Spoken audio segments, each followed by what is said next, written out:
요한복음 3장 16절의 말씀을 가지고 저희가 계속해서 이야기를 나누고 있습니다. 지난 2주 동안 저희는 하나님께서 세상을 이처럼 사랑하사, 이 두 주제에 대해서 저희가 나누었었습니다. 먼저 첫 번째 주에는 하나님이 정말로 계신지, 이 온 우주와 이 인간, 우리가 살고 있는 지구는 하나님께서 만드셨는지 우연히 생겨났는지 약간은 과학적인 또 철학적인 접근을 통해서 여러분과 이야기를 나눴었고요. 그리고 지난주에는 세상을 이처럼 사랑하사, 하나님께서 이 세상을 만드신 목적이 그분의 피조물인 저희와 인격적인 자발적인 그 사랑의 관계를 나누기 위해서 저희를 지으셨다고 저희가 저번 주에 나눴었습니다. 그래서 이번 주에는 세 번째 주제로 독생자를 주셨으니 라는 주제에 대해서 나누기 원합니다. 여러분이 잘 아시고 들어보셨을 예수님에 대한 이야기입니다. 제가 이 설교의 시리즈를 준비하면서 처음에 말씀드렸던 것이 저희 주변에 있는 예수님을 잘 모르는 분들 혹은 또 기독교에 대해서 좀 싫어하시거나 배격하시는 분들의 그런 마음을 가지고 한번 이 메시지를 들어보자고 말씀드렸습니다. 여러분 좀 마음속에 좀 정리되는 것들이 있으신가요? 네, 오늘 말씀을 통하여서 예수님, 저희가 믿고 있는 독생자에 대한 그 진리가 다시 한번 잘 새겨지는 시간이 되기를 바랍니다. 아멘. 여러분이 아시기에 세계에서 가장 큰 종교는 뭐라고 알고 계세요? 혹시 슬라이드 준비되었나요? 네. 제 거로는 안 넘어가는데 한번 넘겨주시겠어요? 네, 넘어가네요. 감사합니다. 여러분이 알고 계신 그 세계에서 제일 큰 종교가 아마도 대부분 기독교일 거다라고 생각하고 계실 겁니다. 보이시나요? 잘 보이시나요? 네, 이것은 미국 CIA에서 조사한 건데 그때 당시 2012년 7월에 조사한 결과로 전 세계 인구가 70억 2100만 83만 6029명이라고 하더라고요. 이제 그 중에서 여러분 보시듯이 31.59%가 크리스찬이고요. 그리고 그 바로 옆에 이슬람, 무슬림을 믿는 사람들이, 무슬림이 23.2%, 힌두교가 15%, 불교가 7%, 그리고 나머지 시크교라든지 유대교, 이런 다른 무신론까지 다 합치면 이제 나머지 21% 정도 나온다고 보여지고 있습니다. 많은 사람들이 생각할 때 기독교가 아마 세계에서 제일 클 거다라고 생각하는데, 여기서 말하는 기독교 31% 안에는 사실은 저희가 잘 알고 있는 로만 카톨릭, 저희가 흔히 말하는 카톨릭, 성당까지 포함하고 있거든요. 그리고 몰몬교, 여호와 증인, 심지어 신천지, 저희가 말하는 기독교 이단들도 다 포함한 것이 사실은 31%예요. 로만 카톨릭만 해도 18%거든요. 전체에서요. 그래서 저희가 지금 믿고 있는 개신교는 약 8%에 지나지 않아요. 생각보다 적죠. 생각보다 적습니다. 제가 로만 카톨릭과 기독교에 대한 비교를 하려고 하는 것은 아니고요. 그것만 하려고 해도 너무 오래 걸리니까요. 그것은 아니라 지금 전 세계에서 가장 영향력을 끼치고 있는 두 종교, 기독교와 이슬람. 저는 오늘 이 두 가지 종교에서 주장하고 믿고 있는 예수님에 대한 역사적인 시각이 있어요. 너무나 크게 달라지는 예수님에 대한 시각이 있는데 이 시각을 바탕으로 저희가 오늘 이 말씀을 좀 나누기 원합니다. 그럼 너무 도움이 될 것 같아요. 저희가 믿고 있는 기독교에서 예수님 혹은 신약 성경, 그러니까 예수님에 대해서 설명하고 있는 신약 성경을 뺀다면 사실은 무슬림이나 유대교와 저희 기독교가 크게 다를 것이 없다고 해도 틀린 말은 아닐 것입니다. 그만큼 우리의 신앙에서 오늘 저희가 함께 나눌 이 독생자, 예수님, 그리고 예수님에 대해서 설명하고 있는 신약 성경이 얼마나 중요한지를 저희가 알게 됩니다. 제가 오늘 나눌 이야기는 조금 역사적이고요. 또 변증법적인 설명을 좀 많이 드리려고 해요. 그래서 여러분이 조금만 더 집중해서 들어주셨으면 좋겠습니다.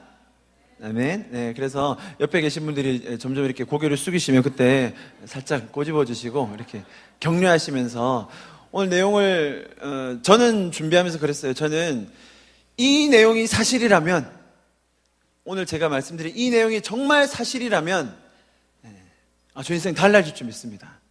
조금 이렇게 사실적이고 역사적인 그런 내용들이 많아요. 그런데 진짜 이게 사실이고 우리가 그걸 믿는다면 저는 저희의 인생에 지진이 일어날 줄 믿어요. 저는 그렇게 믿고 오늘 여러분과 담대함으로 이 말씀을 나누겠습니다. 예수님에 대한 이런 역사적인 고찰, 또 성경에서 말하는 사실, 그리고 이것에 기반을 둔 우리의 신앙이 점점 확고해지는 것이 이 시대 가운데 너무나 중요하다고 생각합니다. 왜냐하면 너무나 많은 사람들, 너무나 많은 지식인들이 이것에 대해서 반박해서 도전해오고 있습니다. 여러분, 학교 다닐 때 기억나시나요? 학교 다닐 때 앞에 강당에 서서 선생님들이 혹은 교수님들이 앞에서 이야기하는 것들이 저에게 큰 영향을 끼치지 않습니까? 그죠? 그런데 그런 많은 학문을 하고 연구를 하신 분들이 이 예수님, 독생자에 대해서 반박하고 역사적으로 부정하는 내용들을 너무나 많이 주장하고 있어요. 그래서 저도 그것에 대해서 영향을 받고 또 영향을 줘야 되는 한 사람으로서 이것에 대해서 저희가 다시 한번 재정립하면 너무나 좋겠다라는 생각을 하게 되었습니다. 오늘의 말씀 주제도 마찬가지고요. 여러분, 제가 지금 여기 앞에 보시듯이 보여지고 있는 이 이슬람도 너무나 아름다운 면들을 많이 가지고 있어요. 이 사람들이 하는 신앙생활이 너무나 놀랍고 훌륭한 점이 많습니다. 그리고 그들이 가지고 있는 전통의 역사도 장구한 세월을 가지고 있습니다. 예를 들어서 여러분 잘 아시듯이 이슬람을 믿는 무슬림들은 하루에 5번을 기도를 합니다. 5번. 언제 어디에 있든지 5번을 기도하려고 합니다. 하나님에 대한 갈망과 언제든 하나님을 만날 준비를 한다는 점에서 아주 신실함이 돋보이는 신앙생활이라고 할 수 있죠. 한국에는 아직 무슬림이 많이는 없습니다. 하지만 여러분 직장생활 하시는 분들, 사업체에 거래하시는 분들, 혹은 학교에서 이제 수업을 듣는 분들, 내 주변에 점점 이슬람이 많아지고 있는 걸 피부로 느끼시죠? 그리고 점점 더 급속도로 많아질 겁니다. 하루에 정해진 시간에 그들이 믿는 하나님을 찾을 준비를 하며 살아가는 그들의 신앙생활은 분명 저희도 본받을 점이 있다고 생각합니다. 무슬림이 아침에 일어나서 하는 기도문 한번 보실까요? 무슬림은 아침에 눈 뜨고 내 발이 땅에 닿기 전에 이 기도문을 기도합니다. 나에게 생명을 주시고 하루를 더 살게 해주신 삶과 죽음을 주관하신 하나님께 감사드립니다. 너무 은혜가 되죠. 무슬림들은 눈을 뜨면 이 기도를 합니다. 내 발이 땅에 닿기 전에 이 기도를, 나를 오늘 하루를 다시 살게 해주신 그 하나님께 감사드리는 기도를 하는 것이죠. 무슬림도 죽음과 부활에 대해서 믿습니다. 그래서 우리가 잠에 들었다가 다시 깨는 그것이 내가 죽고 부활하는 것에 대한 상징적인 의미를 가지고 있다고 생각해요. 그래서 하루를 다시 살고 시작할 때 그런 내가 다시 살 수 있는 삶에 대해서 감사하는 기도를 하는 것이죠. 너무나 아름다운 기도문이라고 생각합니다. 분명 이슬람에도 아름다운 면이 저는 있다고 생각합니다.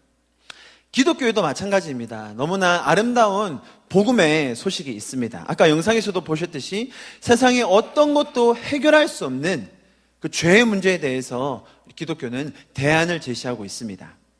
사랑하시는 하나님과 십자가의 형틀을 우리를 위하여 참으신 예수님, 그리고 지금 우리 가운데 일하시는 그 성령님의 역사를 통하여 기독교의 복음은 우리 모두를 새로운 삶으로 초대하고 있습니다. 그것이 복음, 즉 기쁜 소식입니다.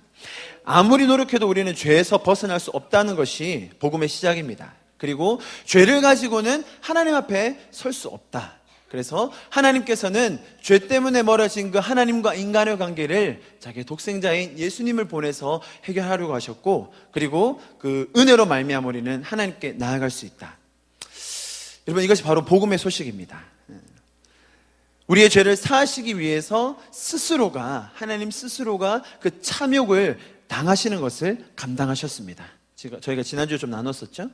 자신이 받아야 할 그 하나님의 영광, 그 위엄을 버려두고 자기가 창조한 그 피조물을 더 사랑하셔서 오셨다는 그 하나님, 너무나 아름다운 놀라운 소식 아니겠습니까? 영원하신 그 사랑하신 하나님 아버지의 마음을 알고 또 다시 오실 예수님의 그 영광을 깨닫고 이 땅을 성령님과 함께 동행한다는 것, 너무나 놀랍고 아름다운 일이 아닐 수 없습니다. 자, 제가 지금 오늘의 주제인 이 독생자 예수님에 대해서 나누기 위해서 이 가장 영향력 있는 두 종교에 대해서 조금 이야기하고 있습니다. 분명히 이 두 종교 또 문화 각자의 그 신앙에는 아름다운 점들이 있습니다. 그렇죠? 존경할 부분이 있고 우리가 배워야 될 부분이 있습니다. 자, 그런데 여러분, 저희가 오늘 이야기하고자 하는 것은 아름다움의 측면이 아닙니다. 아름답다고 해서 그것이 진리일 수는 없습니다. 여러분, 기독교와 무슬림은 근본적으로 서로 대조되는, 상치되는 주장을 하고 있어요. 만약에 하나가 진리라면 다른 하나는 진리일 수가 없게 돼요. 둘 다가 진리일 수는 없어요. 제가 좀 이따 설명해 드릴 텐데요. 또 어떤 분이 이렇게 얘기하실 수 있겠죠. 그러면 둘 다 진리가 아니면 어떻게 하냐? 모르겠어요. 오늘 제가 드리는 설명을 한번 잘 들어보시고 어떤 것이 정말로 역사에 기반한, 정말 실제로 우리 삶과 연결되는 진리인지를 여러분이 한번 잘 선택해 보시기 바랍니다. 자, 여러분, 사람들은 스스로 자라난 문화와 환경에 더 잘 적응해서 쉽게 그 문화에 동화되어서 살게 되어 있습니다. 그러지 않나요? 혹시 저희 중에 모태신앙 계시면 한번 손 들어주십시오. 모태신앙. 나는 모태신앙입니다. 나는 어릴 때부터, 어머니 뱃속에 있을 때부터 저는 예수님을 믿었습니다. 손 좀 높게 들어주실까요? 할렐루야, 반갑습니다. 저도 모태신앙입니다. 네, 못된 신앙이 되지 마십시오. 네. 모태신앙이 되지 마시기 바랍니다. 저도 어릴 때 교회를 안 나가면 엄마한테 맞았죠. 교회를 안 나간다고 하면 어머니에게 맞았고, 어머니가 계속 1,000원 하나씩 주시면서 이거 헌금해야 되라고 가르쳐 주셨고, 교회 가면 선생님들이, 또 목사님들이, 전도사님들이 저에게 반복적으로 성경에 대해서 가르쳐 주셨고, 그리고 지금 저희처럼 다 믿는 분위기에서 살면서 당연히 성경이 진리고 예수님이 진짜라고 저는 생각해 왔습니다. 그리고 그것이 자연스럽게 믿어졌어요. 할렐루야. 너무 감사한 일이라고 저는 생각합니다. 그런데 지금 여기에는 이제 어린이는 안 계시지 않습니까? 그런데 저희가 지금 성인이 되고 나서도 내가 믿는 신앙이 내 부모님이 얘기해 줬으니까, 내 선생님이 그렇게 가르쳐 줬으니까, 목사님이 앞에서 이렇게 얘기해 주고 있으니까 그냥 그런 거야. 만약에 우리의 신앙이 그렇게 덮어놓고 믿는 신앙이라면 저는 위험하다고 생각합니다. 저희가 지금 가지고 있는 신앙은 분명히 내 안에서 내가 왜 이것을 선택했는지, 내가 왜 이것을 믿는지 확실한 근거가 있어야 합니다. 그렇지 않다면 내 삶에 어려움이 왔을 때, 내 삶에 위기가 왔을 때 그 신앙의 기본은 흔들리게 될 것입니다. 우리에게 도움을 주지 못할 거예요. 그래서 저는 실제적인 이런 종교들의 주장과 역사적인 증거를 바탕으로 비교하면서 우리의 믿음이 더 확실한 반석 위에 서기를 소망합니다. 아멘. 네. 여러분, 무슬림과 크리스찬은 다 유일한 신을 믿습니다. 유일신 종교라고 하죠. 둘 다 자신들이 주장하는 절대 종교를 믿기에 둘 중에 하나가 진리일 수밖에 없을 것입니다. 오늘 저희가 그것들을 좀 살펴보기 원합니다. 무슬림은 어떤 것을 해야 구원을 받는다고 얘기하고요. 기독교는 어떤 것을 믿어야 구원을 받는다고 합니다. 조금 다르죠? 좀 이제 시작하기 전에 제가 왜 굳이 이 두 종교를 이제 비교해 가면서 오늘의 주제인 이 독생자, 예수님에 대해서 얘기하냐면, 아까 보셨듯이 여러분, 세계의 절반 이상을 차지하는 두 종교입니다. 그런데, 여러분, 아직은 한국 사회에서 그 무슬림의 영향이 커지지 않고 있지만, 여러분, 무슬림들은 한국을 그렇게 바라보고 있지 않습니다. 네. 전 세계 57개 이슬람 국가가 2009년도에 전 세계 57개 이슬람 국가가 모여서 회의를 했어요. 회의.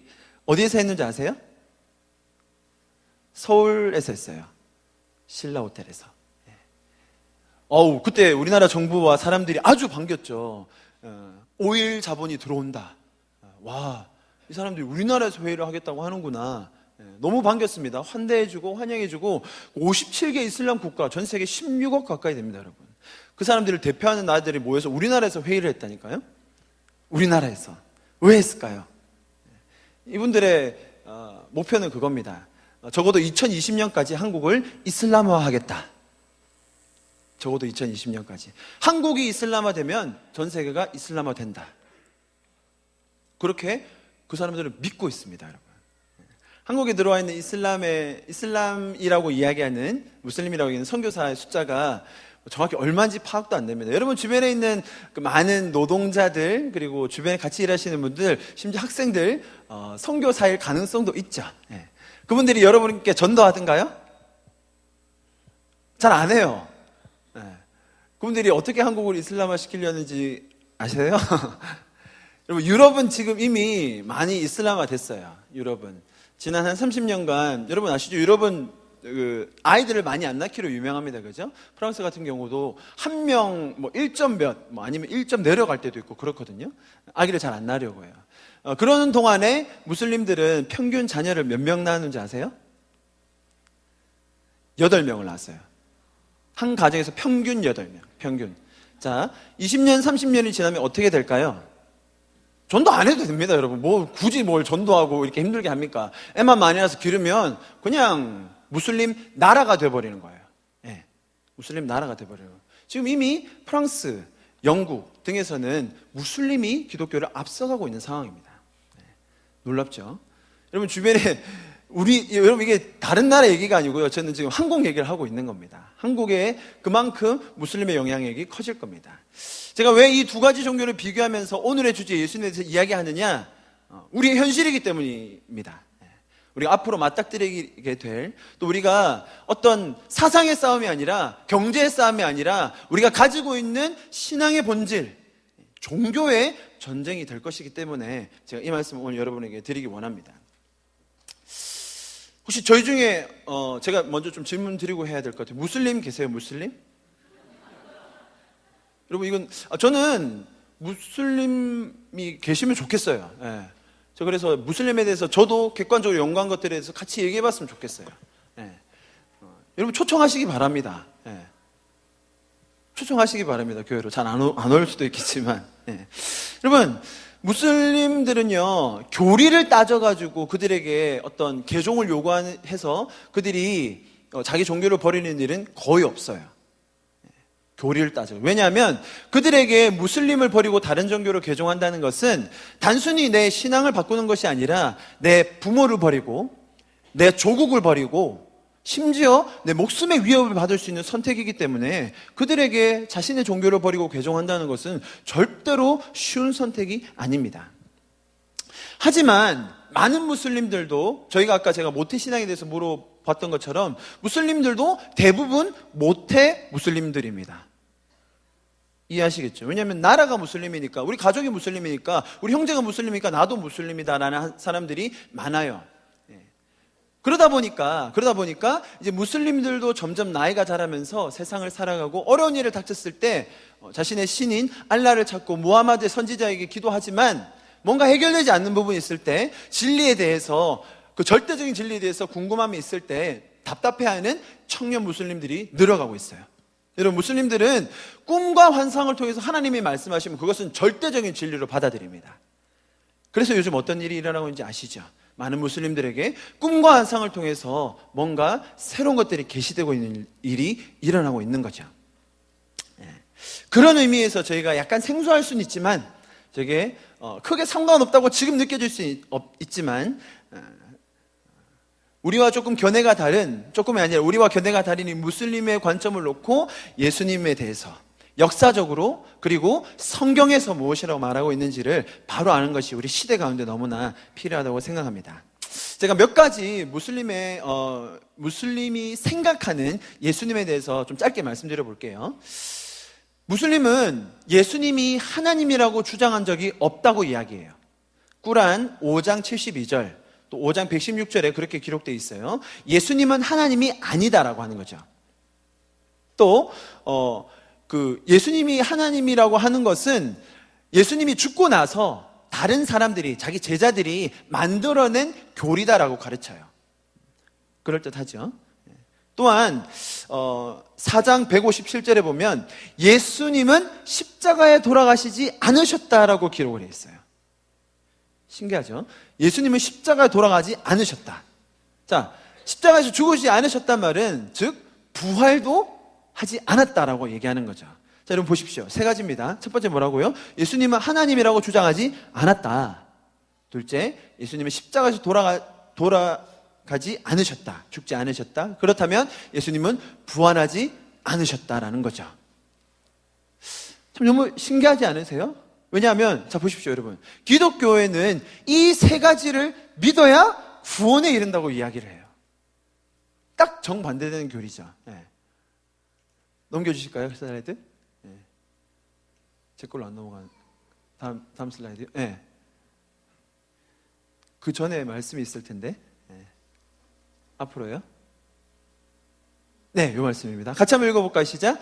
당신이 만일 예수는 주님이라고 입으로 고백하고 하나님께서 그를 죽은 사람들 가운데서 살리신 것을 마음으로 믿으면 구원을 얻을 것입니다. 사람은 마음으로 믿어 의에 이르고 입으로 고백해서 구원에 이르게 됩니다. 자, 여러분 신기하죠? 그러니까 무슬림에서 이야기하는 예수님 세 가지 부정하는 거예요. 하나님이라고 주장한 적이 없다. 그리고 십자가에서 죽지 않았다. 즉 부활하지 않았다. 그런데 보십시오. 하나님이 예수는 주님이란 말은 우리의 창조주, 우리 하나님이라고 믿는 거고요. 그리고 죽은 사람들 가운데서 다시 살리셨다는 것을 우리가 믿고 입으로 시인하면 구원에 이르게 된다고 우리에게 가르쳐주고 있는 거죠. 자, 그래서 오늘 저는 이 세 가지 명제에 대해서 여러분과 나누기 원합니다. 첫 번째로는 예수님은 실제로 역사 속에 존재했으며 정말로 십자가에서 돌아가셨는가? 여러분 이거 한번 조사해 보셨나요?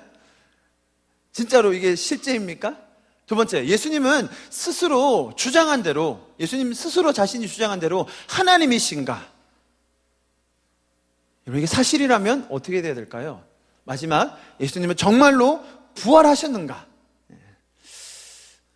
전 이것에 대해서 오늘 여러분과 나누고, 만약에 이것이 사실이고 우리의 삶과 지금도 연결이 된다면, 그렇다면 우리는 어떻게 살아야 할지에 대해서 여러분과 나누기 원합니다. 조금 제가 시간 관계상 너무 이렇게 좀 편가르는 것처럼 제가 기독교에 대해서만 변증한다는 것이 조금 죄송합니다. 왜냐하면 무슬림이 가장 기본적으로 하는 신앙 고백이 이건데요. 알라 외에는 다른 신 없으며 무하마드가 그의 선지자이다. 이 명제에 대해서 꾸란의 역사성과 실제로 어떤 근거들이 있는지에 대해서 제가 충분히 나눠드리고 싶은데, 이제 그러면 화를 내실 것 같아서, 네. 그게 절반이에요. 그래서 그 부분은 다음에 기회가 있을 때 나누겠습니다. 자, 먼저 제가 일본어로 보여드렸던 예수님이 실제로 존재했는가에 대해서 좀 나눌 텐데요. 1번에 대해서는 이제 시간을 많이 들이지 않아도 됩니다. 왜냐하면 이것을 연구한 많은 역사가들이 이 1번에 대해서는 모두 동일하게 동의하고 있는 부분이기 때문입니다. 실제로 2000여 년 전에 고대 근동 팔레스타인 지역에서 예수라는 이름의 목수가 살았다는 것이죠. 자, 여러분 지금 보시는 이 사진, 이 석고상이 있는데 누군지 아시겠어요? 사진만 봤으면 잘 모르시겠죠. 이 사람은 누구냐면 타이베리어스 시저라고 로마 시대 때 2대의 황제를 지낸 사람입니다. AD 14년부터 37년까지 즉위했고요. 이 사람과 관련된 많은 기록들이 남아 있습니다. 우리는 그 기록들을 통해서 이 사람을 알고 있는 것이죠. 자, 저희가 이 사람을 알고 이 사람이 존재했다는 것을 잘 알아요. 그런데 여러분, 이 사람이 존재했다는 것에 대해서 고대에 남아있는 문서가 몇 개가 있는지 아세요? 이 사람 티베리우스에 대해서 고대 문헌이 10개 정도가 남아있어요. 여러분, 고대 문헌이 하나가 있잖아요. 그러면 어떤 역사적인 그 연구의 대상이 돼요. 하나가 있으면. 그런데 똑같은 주장에 대해서 2개가 있잖아요. 그러면 이건 거의 확실해져요. 왜냐하면 하나는 좀 생각 없는 사람이 그냥 적을 수도 있잖아요. 틀리게 적을 수도 있고. 그런데 동일한 주장을 다른 사람이 2개를 적으면 그건 거의 확실해지죠. 3개가 되고 4개가 되고 그러면 뭐 더 이상 의문이 없어지는 겁니다. 그리고 그것이 혹시 다른 사람, 분류가 다른 사람, 다른 생각을 가지고 있던 사람이 적게 되면 더 신빙성을 가지게 되죠. 자, 우리는 10가지 정도의 고대 사료를 가지고 티베리우스가 로마 시대 때 2대 황제이며 이 기간 동안 즉위했다는 것에 대해서 의심하지 않습니다. 동시대를 살았던 인물인 예수라는 사람, 우리가 믿고 있는 예수 그리스도에 대해서 여러분 고대 사료가 몇 개 남아있는지 아십니까? 38,000개 아니에요? 500개 아니에요? 이렇게 얘기하시고 싶겠지만 그렇지 않고요. 예수님에 대해서 고대 사료가 약 40개 정도 남아있어요. 40개. 우리가 제가 말씀드렸죠. 하나 가지고 연구 대상이 되고 2개만 되면 그냥 거의 확증인 거죠. 그런데 예수님에 대해서는 40여 개의 문서가 남아있다는 것이죠. 여러분, 이 디베로 제가 말씀드렸는데, 디베로가 아니라 티베리우스. 이 티베리우스가 가지고 있는 그 10개의 문서 중에 하나가 사실은 성경이에요. 한번 보실래요? 성경에 이 사람에 대해 아주 자세하게 나와 있어요. 자세하게. 누가복음 3장 1, 2절에 보면 디베리오 황제가 통치한 지 15해. 자, 좀 문제는 뭐냐면 저희 한글 성경이 우리가 지금 공용어로 쓰고 있는 영어를 처음에 이제 우리 목사님들께서 번역하실 때 참 이해하기 어렵게 적어 놓으셨다는 거예요. 영어로 보십시오. 티베리우스라고 적혀 있잖아요. 티베리우스. 영어로 발음하면 타이베리어스 이렇게 할 거예요. 아마 미국 선교사님들이 타이베리어스 이렇게 얘기했을 거예요. 그럼 한국 목사님 듣고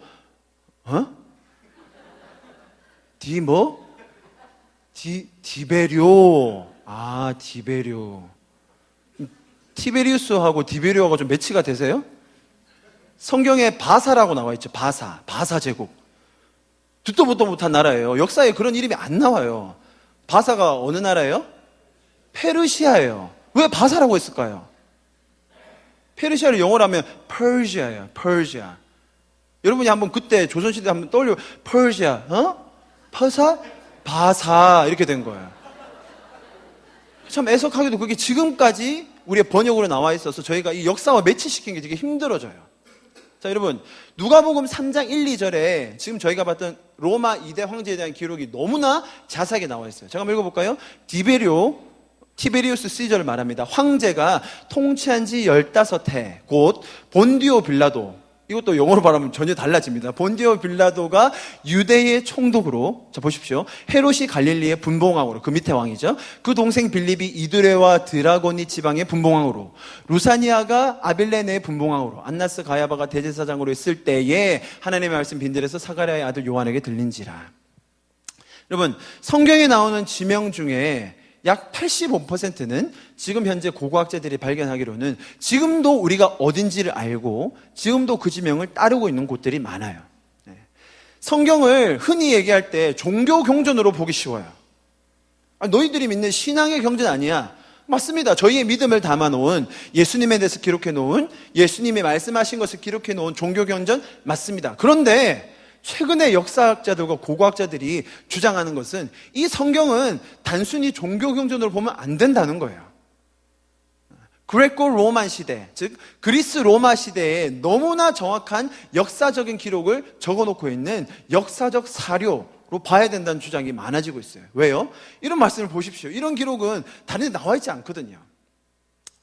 여러분, 역사적으로 이렇게 예수님이나 성경에 대해서 반박하시는 분들이 우리에게 막 주장을 해요. 그러다가 딱 결정적으로 자기가 뭔가 주장하고 싶을 때 뭘 이용하는지 아세요? 성경을 이용해요. 성경이 역사적으로 너무 정확하거든요. 놀랍죠? 성경에 세상 역사에 대한 너무나 정확한 기록이 나와 있다는 것이 우리에게 큰 신선한 충격을 줍니다. 자, 동시대를 살았던 예수님에 대한 사료는 40가지가 넘는다고 말씀드렸습니다. 최근 많은 학자들 사이에서 이런 역사적인 예수님에 대한 연구, Historical Jesus Study가 너무나 활발하게 이루어지고 있어요. 여러분, 이 연구는요, 여러분 생각하실 때 그냥 믿는 교수들이 연구하겠지라고 생각하시면 전혀 그렇지 않아요. 예수님을 안 믿는 학자들이 이게 진짠가라고 파헤치고 있어요. 정말 열심히 파헤치고 있어요. 아주 유명한 사람들 예를 들면 폴라 프레드릭슨, 아주 유명한 바트 얼먼이라는 사람들은 이 예수님 믿지 않는 사람의 입장에서 역사적인 예수에 대해서 엄청난 연구를 하고 있어요. 자, 그런데 크리스천이 아닌 학자들, 이 사람들이 결론을 내린 것은 뭐냐면 예수님이 존재하셨고 십자가에 달려 돌아가 죽으셨다는 것은 역사적인 사료를 통하여 증명할 수 있다는 거예요. 그들이 무신론자든 불교든 이슬람이든 상관없이 이 결론을 동의하고 있다는 것이죠. 그래서 최근에 레자 아슬란이라는 이 무슬림 학자가 있는데요. 이 사람이 책을 냈는데, 무슬림이에요. 무슬림이 책을 냈는데 역사적으로 사료해본 결과 예수님이 존재하셨고 십자가에 달렸다는 것은 사실이다라고 적은 거예요. 그러니까 아주 쇼킹한 얘기입니다. 그러면 꾸란이랑 반대되는 얘기를 하는 거거든요. 위험한 발언이죠. 조금 내용이 길죠. 근데 이제 40개의 자료라고 얘기하면 이제 흔히 생각할 때, 그럼 예수님의 제자가 줬고, 또 예수님 따르는 사람이 줬고, 믿는 사람이 줬고, 그런 거 아니냐라고 생각하기 쉬우신데, 그게 아니고, 40개의 그 사료 중에서는 예수님의 제자들이 적은 기록도 있지만 예수님을 믿지 않는 전혀 상관없는 유대인들 혹은 이방인들이 적은 기록이 많이 있다는 거죠. 그 대표적인 예가 요세푸스입니다. 요세푸스는 유대인 역사가로서 저희가 보고 있는 성경 신약 초반에 대한 역사를 아주 자세하게 기록해 놓고 있어요. 심지어 성경에 나오지 않는 얘기도 많이 얘기하고 있어요. 여러분, 네, 그래요. 근데, 그러면 이렇게 주장하죠. 요세푸스가 성경을 조금 더 지지하기 위해서, 기독교를 지지하기 위해서 이렇게 일부러 적은 것 아니냐라고 생각하시는데, 여러분, 초기 기독교 당시 유대교와 기독교의 사이를 조금이라도 아신다면 이 말은 전혀 일리가 없다는 것을 아실 거예요. 유대인들이 기독교를 어떻게 생각했는지. 지금처럼 기독교가 막 커져 있던 상태가 아니거든요. 그냥 또 하나의 이단 무리가 나타났나 보다라고 밖에 생각하지 않았었거든요. 그리고 두 종교는 전혀 사이가 안 좋았고요. 자, 여러분, 그렇다면 첫 번째 질문에 대해서 예수님이 실제로 존재하셨고 그리고 십자가에 달려서 죽으셨다는 것, 조금 동의가 되시나요? 네, 별로 안 되시네요. 제가 옷을 좀 벗을게요.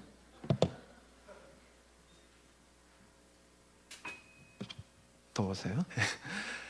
자, 근데 사람들이 이렇게 얘기해요. 아니, 좋아요, 십자가에 달렸을 수도 있죠. 그런데 혹시 십자가에서 안 죽은 거 아니냐고. 정말 그렇게 주장하는 사람들이 많습니다. 십자가에 달렸는데 죽지 않고 조금 상처 입고 내려와가지고 자기가 부활했다고. 왜냐하면 그렇게 예언을 했었으니까, 자기가 살아나겠다고 했었으니까 죽지 않고 내려와서 살아난 척 하는 거 아니냐. 아니면 또 아주 큰 주장이 뭐냐면 예수님의 제자들이 그 시체를 빼돌려가지고 숨겨놓고 묻어버리고 자기들 신념으로 예수님이 부활했다고 주장하는 것 아니냐. 그리고 엄청난 영향력이 있습니다. 이 얘기들이. 과연 그럴까요? 왜 그들은 예수님이 십자가에서 죽으시고 부활하셨다는 사실을 그렇게 부정하려고 할까요? 여러분, 예수님의 부활이 없다면 기독교는 시작할 수가 없었어요. 기독교에서 이 부활 사건만 부정이 되면, 저희가 믿고 있는 이 기독교에서, 이 신앙에서 부활 사건만 부정이 되면, 그러면 전체를 흩어버릴 수가 있는 거예요. 그래서 부활을 부정하려고 엄청난 이 제시를 하는 거죠. 제가 그것에 대해서 약간 설명을 드려볼게요. 여러분 아마 그 십자가 처형에 대해서 영상으로나 혹은 사진으로 많이 보셨겠죠, 그렇죠? 그래서 아마 어떤 의미인지 조금 감이 오실 거예요. 여러분, 이게 역사적으로 아주 중요한 사실은 뭐냐면 로마 제국 당시 십자가 처형을 받고 나서 살아난 사람은 단 한 사람도 없다는 거예요. 로마 제국은 그들의 위험을 알리기 위해서 자기들에게 반역하는 사람들을 수백 명씩 십자가에 받곤 했습니다, 여러분. 수백 명씩 십자가에 처형하곤 했어요. 이 처형 방법은 인간에게 가장 큰 수치, 가장 큰 고통, 그리고 가장 처참한 죽음을 주는 그 처형으로 정평이 나 있었어요. 제가 자료들을 좀 보여드리려고 준비를 좀 했었는데, 여러분 우리가 잘 아는 그 The Passion of the Christ, 예수 그리스도의 순환이라는 영화의 장면들을 띄우려고 하니까 너무 징그러워서, 너무 잔인해서 제가 그냥 그림으로 좀 대신했음을 이해해 주시기 바랍니다. 여러분 기억나시죠? 그 장면에서 먼저 채찍으로 때리는 과정이 있어요. 그 채찍이 이렇게 생겼는데요. 잘 보이실지 모르겠는데, 그 영화에서 나온 장면이 채찍이 보면 우리가 좀 상상하기 힘들 정도로 너무 잔인한 거 아닌가라고 우리가 떠올리잖아요. 채찍을 때려도 아플 텐데 그 앞에 뾰족한 동물의 뼈나 쇠붙이를 달아서 한번 때렸을 때에 살점이 떨어져 나오도록 고안이 된 것이죠. 이것은 과장한 것이 아니라 역사학자들이 로마 시대 채찍을 연구하고 그 증거들을 본 결과 바로 이런 모양으로 있었다는 거예요. 그리고 이 채찍은 사람이 피를 가장 많이 흘리게 하고, 한 번 맞으면, 제가 이거를 조금 더 연구하면서 그 영화를 생각해 보니까 영화가 좀 약한 것 같아요. 그거보다 더 잔인한 사진들이 많더라고요. 실제로 그렇게 맞았을 경우 어떻게 되는지. 이 쇠 갈고리가 달린 채찍으로 몸을 때리고, 그러면 살점이 다 벗겨져 나가겠죠. 심지어 십자가를 지기 전에 채찍을 맞을 때에 이 내장 창자가 튀어나와서 죽은 사람도 아주 많다고 합니다. 이 채찍을 때리는 과정이 그렇게 만만한 것이 아니었습니다. 성경 요한복음에 보면 예수님은 다른 이들보다 채찍에 더 많이 맞았어요. 왜냐하면 빌라도가 채찍으로 먼저 때리고 사람들 앞에 데려와요. 이제 내가 때렸으니 됐지? 놔줘도 되겠지라고 하는 거예요. 그때 사람들이 뭐라고 해요? 종교 지도자들이 하나님을 모독한 것을 살려둘 수 없다. 십자가에 못 박아라라고 주장하는 것이죠. 여러분, 그 역사학자들이 공부해 보니까 이렇다는 거예요. 십자가에서 못을 박을 때 대부분 이쪽 손바닥에 못을 박는다고 묘사가 되어 있는데, 더 정확하게 얘기하면 이 손목에 있는 뼈와 뼈 사이, 근육 사이를 못으로 박는다고 이야기합니다. 왜냐하면 손에 못을 박으면 찢어지겠죠. 힘이 없어서. 근데 뼈 사이를 박으면 고정이 되겠죠. 뼈 사이에 못을 박는 순간 몸에 있는 모든 신경이 마비가 된답니다. 그리고 발에 못을 박는 이유는 십자가에 달린 상태에서 호흡을 하기 위해서는 발이 지탱이 돼야 된다. 발에 못을 박는 이유는 호흡을 용이하게 해서 고통을 최대한 늘리는 거예요. 그래서 그 죄수들의 목숨을 끊어놓기 위해서 어떻게 해요? 무릎을 치는 장면 보셨죠? 무릎을 쳐요. 왜 무릎을 치냐면 무릎에 힘이 없으면 손이 내려가면서 호흡을 할 수 없게 돼요. 그래서 죽는 거죠. 다른 방법은 옆구리에 창을 찌른다든지 바로 그 자리에서 불로 태운다든지 시체를 내려서 개들에게 줬다고 합니다. 여러분, 십자가의 처형은 역사상 한 사람도 피해갈 수 없었던 가장 끔찍한, 가장 잔혹한 사형수를 집행한 틀이었습니다. 그래서 로마 시민은 이 십자가의 처형을 아무도 시키지 않았어요. 가장 극악한 범죄를 저지르는 사람들만 이 십자가의 처형을 받게 되었다고 합니다. 이 채찍은, 이 십자가는 살점이 다 떨어져 나가는 과정이었고, 근육이 덜렁덜렁거리는 상황에서 십자가를 지고 올라간다는 것이 거의 불가능한 상황이었습니다. 예수님의 존재와 그 십자가상에서의 죽음의 사건은 그 누구도 부인할 수 없는 역사적 증거이며, 지금 우리의 삶에도 너무나 큰 영향을 끼치는 사건이 아닐 수 없습니다. 왜냐하면 그분께서 하셨던 주장 때문입니다. 그분이 뭐라고 주장했습니까? 내가 하나님의 아들이다 라고 주장한 것이죠. 정말로 그분은 하나님의 아들이셨을까요? 만약 이분 십자가에서 돌아가셔서 그 죽음을 감당하시고 부활하셨던 그분이 하나님이라면 우리 인생이 어떻게 재정립되어야 될까요? 21세기를 살아가는 우리는 이것에 대해서 책임감과 의무감을 가지고 이 사실을 바로 알고 삶에 적용해야 할 사명이 있다고 저는 믿습니다. 여러분, 그렇다면 예수님이 정말로 자신이 하나님이라고 주장하셨습니까? 여러분, 기독교 교리에 보면, 저희가 믿는 기독교 교리에 보면 예수님은 온 인류의 죄를 감당하시기 위해서 이 땅에 오셨다고 돼 있어요. 그죠? 그래서 예수님은 하나님이어야만 이 등식이 성립한다는 거예요. 당연하죠. 같은 존재인 인간이 전 인류를 위해서 죽는다 하는데 그것이 어떤 의미가 있겠어요. 그죠? 예를 들면 이런 거예요. 예를 들면, 여러분, 저희 나라의 국가 부채가 얼마인지 아세요?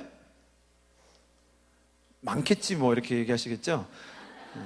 중앙정부의 부채가 902조 4천억 원, 공공기관의 부채가 493조, 지방정부 31조, 지방공공기관 75조, 모두 합치면 약 1501조 8천억 원 정도로 추정이 됩니다. 참 쉽게 얘기하네, 그죠? 여러분, 거기다가 우리 가계부채, 여러분 다 빚 있으시죠? 가계부채가 약 1000조 정도 된다고 해요. 그래서 우리나라가 전체적으로 지고 있는 빚이 약 2500조 정도 된다고 합니다. 이거는 약과입니다, 여러분. 미국의 부채가 얼마인지 아세요? 미국의 부채? 요즘 얘기 많이 나왔잖아요. 17 트릴리언 달러인데요. 하나로 계산하면 얼마냐면 17경 9426조 원이라고 하는데, 이제 경 하니까 그죠? 경기 날 것 같고, 억만 해주면 억 할 것 같은데, 이거 억도 안 나와요. 그냥 17경 9426조라고 하죠. 예. 만약에 어떤 사람이, 저희 중에 어떤 분이, 예를 들면 우리 희주 전사님이 오바마한테 전화를 한 거예요. 찾아갔어요. 오바마 가지고. 내 통장 잔고를 줄 테니까 부채 좀 해결하시죠, 미국.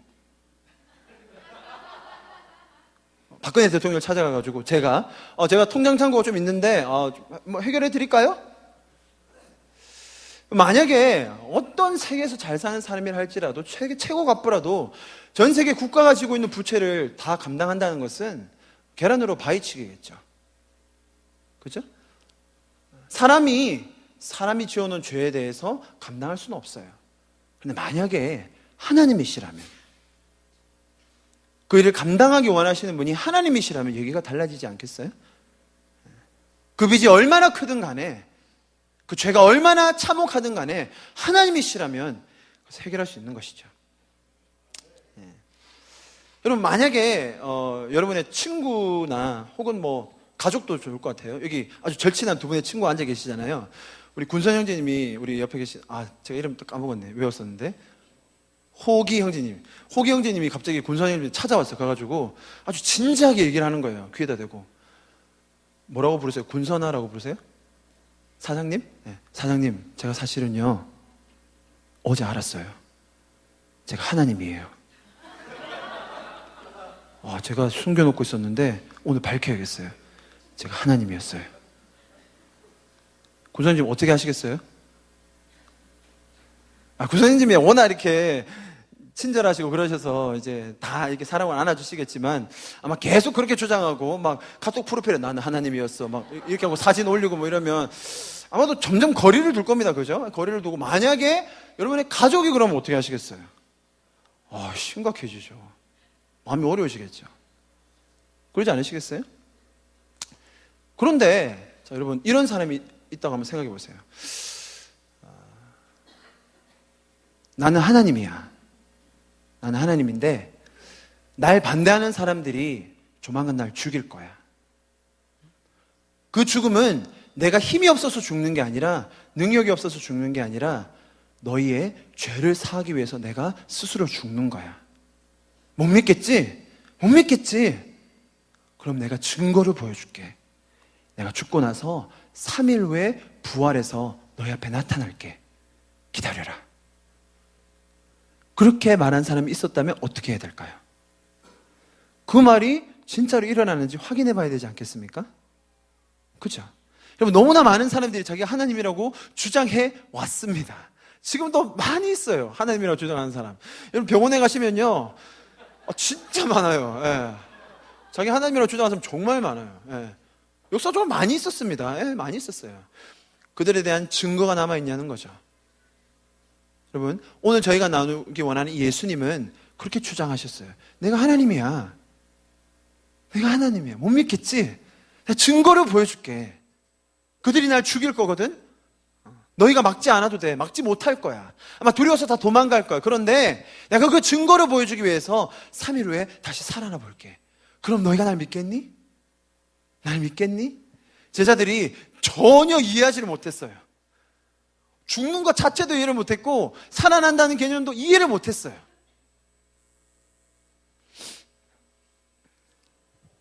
예수님께서는 그렇게 주장하셨어요.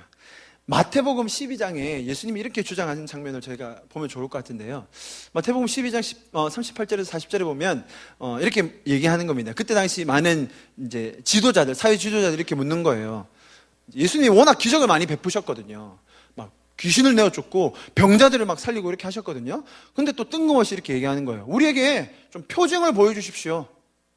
당신이 그렇게 일을 잘하고 뭐 하나님의 아들이 표징을 한번 보여주십시오. 자기들한테 적용된 더 큰 표징을 기대했던 거죠. 그죠? 예수님이 아주 단호하게 말씀하세요. 이 패역한 세대, 너희들이 표징을 구하는데 내가 보여줄 표징은 단 한 가지다.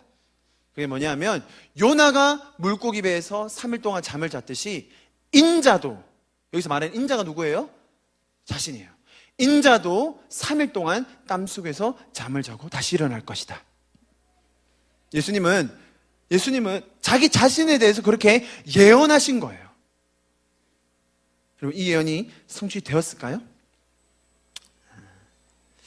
여러분, 예수님의 죽음과 부활에 대해서는 구약에도 예언들이 많이 있어요. 그건 제가 오늘 생략할게요. 저희가 보기 원하는 것은 그런데 정말로 예수님이 부활했는가라는 질문이에요. 그런데 부활이라는 점을 얘기하면, 부활이라는 이 단어를 딱 들으면 많은 사람들이 뭐라고 얘기하냐면, 부활은 역사적 사건이 될 수 없다. 왜냐하면 그 초자연적인 사건이기 때문에 과학적으로 설명할 수가 없기 때문에 고로 역사할 수가 없다라고 얘기하는 거예요. 일면 동의는 되죠. 그런데 만약에 그때 예수님 당시에 주변에 있던 사람들 가운데 자연적으로 설명할 수 없는, 과학적으로 설명할 수 없는 일이 동시다발적으로 일어났다면 뭔가 초자연적인 일이 역사 안에 일어나지 않았을까라고 우리가 생각해 볼 수 있는 것이죠. 자, 여러분, 예수님의 부활에 대해서 아주 신기한 사건들이 몇 가지가 있는데 제가 정리해 볼게요. 첫 번째로는 예수님의 제자들이, 예수님을 따랐던 제일 가까운 제자들이 예수님이 부활했다는 걸 믿었어요. 저렇게 열내서 얘기하니 결국 얘기한다는 게 제자들이 예수님을 믿어. 그럼 당연한 거 아니야? 그거 왜 그러냐고 하실 수 있겠죠? 제자들이 예수님이 십자가 달리셨을 때 다 예수님을 배신하고 떠났어요. 생각해 보십시오, 여러분. 여러분이 따르던 그 스승이 내 보는 눈앞에서 멀리서 보고 있었지만 정말 처참하게 맞고 찢기고 침뱉음 당하고 결국은 죽어버리는 거예요. 여러분, 제자로서 어떠시겠어요? 무섭죠. 나도 저렇게 당할까봐, 나도 보복이 올까봐. 수제자였던 베드로 계집종 앞에서 절대로 모른다고, 난 그 사람 모른다고. 왜요? 나도 맞을까봐, 나도 죽을까봐. 당연한 거죠. 여러분, 3년 반 동안의 시간을 그냥 싹 정리하고 딱 배신하고 다 떠났어요. 그런데 그 떠났던 제자들이 어떻게 다시 하나로 뭉쳐서 심지어 그들의 목숨을 내어주기까지 예수님을 전했을까요? 그들이 전했던 주장이 뭔지 아십니까? 예수님은 하나님이십니다. 예수님은 당신들이 죽였던 예수님은 3일 만에 부활하셨습니다 라고 주장하다가 순교를 했다는 거예요. 이것은 자연적으로 지금 설명이 되지 않는 일이에요. 무엇을 빼면요? 부활 사건을 빼면. 그들이 만약에 부활의 사건을 목격하지 않았다면 누가 그들을 이렇게 바꿔놓을 수 있었겠냐는 거죠. 그럼 이렇게 얘기해요, 사람들이. 그건 말이죠. 이제 과학적으로 설명해 드릴 수가 있는데, 사랑하는 사람, 정말 깊게 사랑하는 사람이 죽으면 사람들이 잠깐 몽상에 걸린다고. 실제로 그런 일이 일어납니다. 그죠? 너무나 오래 지냈던, 진짜, 희로애락을 같이 했던, 정말 뭐 50년 같이 지낸 그 노부부가 죽었는데, 한 명이 죽었는데, 마치 살아난 것처럼 지내는 그런 착각, 몽상, 그런 현상이 일어납니다, 여러분. 그거라고. 제자들이 아마 너무 막 자기의 전 재산을 버리고 따라가다 보니까 이제 그런 현상이 일어났을 거라고 얘기하는 거죠. 그럴까요? 여러분, 성경의 고린도 전서에 보면, 이제 고린도 전서는 예수님을 믿지 않는 학자들은 바울 서신에 대해서 여러 가지 비판을 합니다. 다 바울이 쓰지 않았다, 뭐 연도도 다 틀렸다, 뭐 이렇게 주장하는데요. 고린도 전서 같은 경우는 다 동의해요. 바울이 썼고 이것은 가장 오래된 사료 중에 하나이다라고 얘기하는데, 그 고린도 전서에 뭐라고 하고 있냐면, 조금 작아서 잘 안 보이시나요? 제가 읽어드릴게요. 나도 전해받은 중요한 것을 여러분에게 전해드렸습니다. 바울이 얘기하는 겁니다. 그것은 곧 그리스도께서 성경대로 우리 죄를 위하여 죽으셨다는 것과 무덤에 묻히셨다는 것과 성경대로 사흘날에 살아나셨다는 것과 누구에게 보이시냐면 보세요. 게바에게 보이시고 12제자에게 나타나시고 그리고 한 번에 500명이 넘는 형제에게 나타나신 거예요. 그리고 야고보에게 나타나시고 모든 사도에게 나타나시고 마지막으로 아직 다리 차지 못한 사람 같은 나에게도 나타나셨다고 주장해요.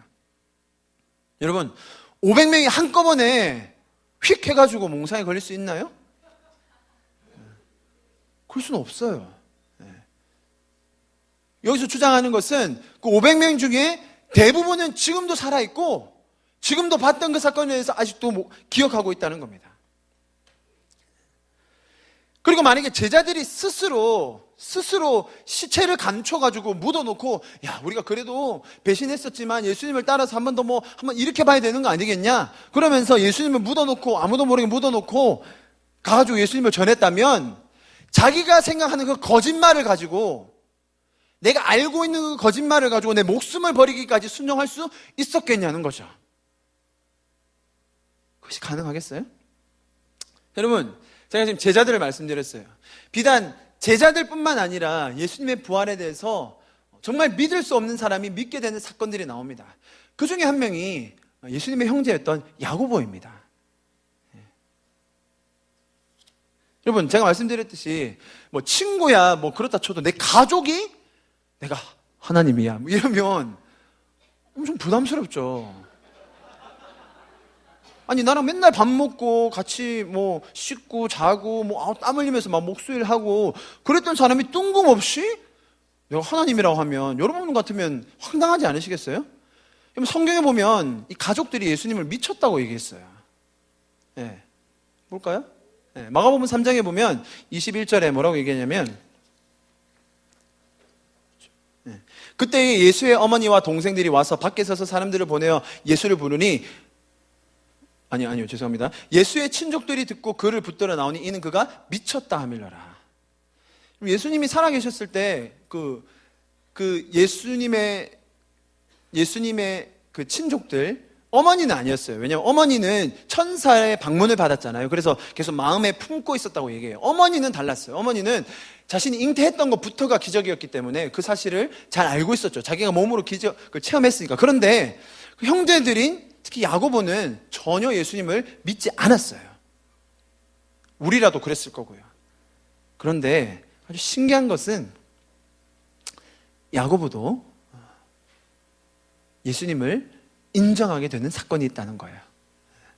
그것이 뭘까요? 어떤 사건을 통해서 야고보는 예수님을 따르는, 심지어 초대교회를 이끄는 리더가 됐을까요? 여러분, 예수님은 부활하셨습니다. 이것이 초자연적인 사건이기 때문에 역사적이 아니다라고 주장할 수 없습니다. 이거보다 더 확실한 증거를 보여주는 사람은 바로 사울이라는 사람입니다. 사울은요, 그 당시 가장 인지도 있는 리더십이 있는 바리새인이었어요. 그 사람 어느 정도의 권세가 있었냐면 믿는 사람들을 끌어다가 감옥에 가두고 죽일 수 있는 권세가 있는 사람이었어요. 그리고 실제로 믿는 사람들을 죽였어요.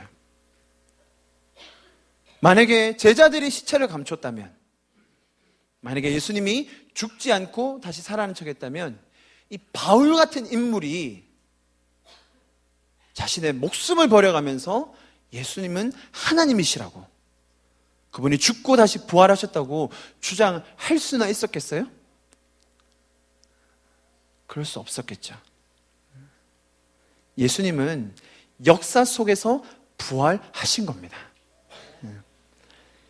십자가에서 죽으셨던 주님은 그분께서 스스로 예언하시고 약속하셨던 대로 다시 3일 만에 부활하셔서 자신이 했던 주장을 완전히 이루셨습니다. 바로 예수님 자신이 하나님의 아들이며 이 죽음을 통하여 모든 인류가 구원을 받을 새로운 길을 완성하셨다는 겁니다. 이것이 바로 역사적인 사건이며 우리가 믿고 있는 바로 근간인 것입니다. 너무나 신나지 않으세요? 너무 신나요, 이게. 예수님은 역사 속에서 그분의 보혈을 증거로 남기시고 우리의 죄와 모든 인류의 죄를 감당하시겠다고 그분께서 약속하시고 예언하셨던 대로 역사 속에서 부활하시고 다시 살아나셨다는 것이죠. 자, 그렇다면 저와 여러분은 어떻게 해야 될까요? 제가 이 말씀을 드리려고 여기까지 왔습니다. 그렇다면 저와 여러분은 어떻게 해야 되겠습니까? 여러분, 우리가 믿는 신앙을 더 굳게 가지셨으면 좋겠습니다. 우리가 믿는 이 기독교, 이 성경, 예수 그리스도는 어디서 뜬금없이 나타난 설화가 아니고요, 누가 지어낸 이야기가 아니고요, 역사 속에 기반한 누구도 부인할 수 없는 근거를 가진 확실한 믿음인 줄 믿습니다. 여러분, 어떤 환경과 어떤 상황과 어떤 어려움과 어떤 유혹이 온다 할지라도 여러분, 마치 로마 시대 때 그 원형 경기장에서 네가 예수님을 믿냐고, 그래도 예수님 믿을 거냐고, 내가 보았기 때문에, 내가 그분을 만났기 때문에 나는 부인할 수가 없다고 얘기하면서 사자들의 밥이 되기를 자청했던 우리 그 초대교회 성도들처럼 여러분, 저와 여러분도 어떤 상황 속에서도 예수님에 대해서 부인하지 않고 이 믿음을 더욱더 단단히 지켜갔으면 좋겠습니다. 어떤 것도 우리를 하나님의 사랑에서 끊을 수 없음을 믿습니다. 우리가 믿고 있는 이 신앙의 반석이 점점 더 든든해지고 탄탄해지기를 소망합니다. 아멘. 혹시 아직 예수님을 믿지 않는 분이 계십니까? 제가 초청합니다. 제가 소개해드리는 이 예수님은 단지 몇몇 분들이 자신의 마음의 평안을 얻기 위해서 인생 좀 잘 살아보겠다고 마치 주술처럼 부족처럼 가지고 다니는 것이 아닙니다. 아니에요. 예수님은, 우리가 믿는 이 기독교는 나의 목숨과 나의 모든 것을 다 건다 해도 내가 부인할 수 없는 너무나 확실한 사건이라는 것입니다. 예수님이 안 믿어지시고 예수님을 모르시는 분이 계시다면 초청합니다. 믿어지지 않아도 아직 내가 다 인정할 수 없을지라도 마음문을 열고 한번 나와 보십시오. 2000여 년 전에 십자가에 달리셨던 예수님께서 지금도 살아계시다면 역사 속에 계셨던 그분께서 지금도 동일하게 우리를 만나주시고 찾아와 주실 줄 믿습니다. 여러분의 마음이 예수님께 열리기를 소망합니다.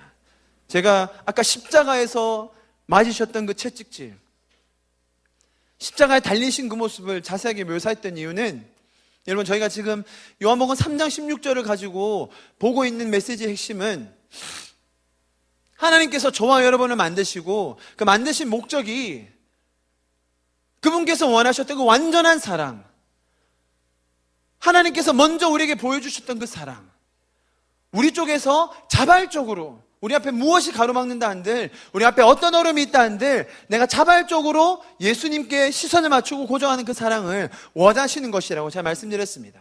여러분, 예수님께서 우리의 죄를 사하시기 위해서 하나님이셨던 그분이 십자가에 달리셨던 이유는 그분이 말씀하신 것처럼 사랑을 이루기 위함이었습니다.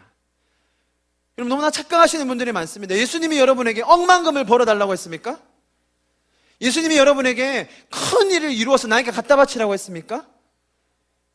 예수님은 그렇게 요구하신 적이 없습니다. 예수님이 십자가에 달리셔서 저와 여러분에게 간곡히 부탁하고 계신 것은 그분이 먼저 보여주셨던 그 사랑입니다.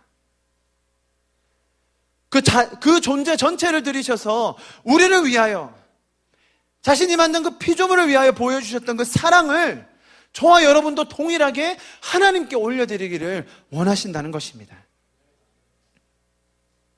기독교를 믿으면, 종교를 가지면 흔히들 얘기하기로 뭐 재산 다 탕진하고 뭐 미쳐가지고 그냥 빠져가지고 그렇게 되는 거 아닌가? 여러분, 신앙을 가진 분들이 단편적으로 보여줬던 부정적인 모습일 수 있습니다. 뭐 그것이 틀렸다 잘못됐다 이런 말은 아닙니다. 하나님이 저희에게 십자가를 지시면서 말씀하셨던 단 한 가지, 그것은 우리의 마음인 사랑인 것입니다. 우리의 모든 것을 들여서, 우리의 전심을 다해서, 내가 가지고 있는 다른 어떤 것에 연연하는 것이 아니라 내 마음을 다 들여서 그분을 사랑하기로 결정하고 그렇게 사는 것, 그것이 바로 오늘 하나님께서 저에게 주고 있는 메시지라고 생각합니다. 그것이 너무 어려운 분들이 계시죠? 그것이 어렵다면 여러분의 육신의 정욕, 안목의 정욕, 이생의 자랑이 너무 많기 때문 아닐까요? 하나님께서 자신의 영광을 버리시고 자신의 위엄을 버리시고 역사 한가운데 우뚝 서셔서 우리에게 말씀하고 계신 그것, 나는 사랑을 원한다, 나는 사랑을 원한다. 그것에 대해서 우리는 어떻게 반응해야 할까요?